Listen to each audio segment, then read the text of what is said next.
In Michigan, one of the most popular things to do during the summer is take a boat out onto the water.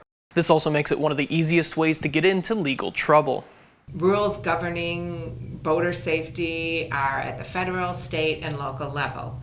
So if you're going to operate a watercraft, you should be familiar with all of the different levels of regulation. One of the biggest mistakes is age, making sure children and teens are of age and training to operate watercraft. And another way is who should be given the right of way and what you should do to avoid an accident on the water. Probably the easiest thing, just as a general rule, if you want to be right, stay to the right. And in marine lingo, it's the starboard is right and port is left. Other rules include motorcraft yielding for wind-powered vessels, and whichever vessel is easier to maneuver should allow room for the other to move freely. And finally is registration. Certain vessel lengths, motorized and sail-powered, and boat types have different rules and regulations that must be followed. If you're 16 feet or shorter and non-motor powered oars, paddles, and not used for commercial purposes, you don't need to register.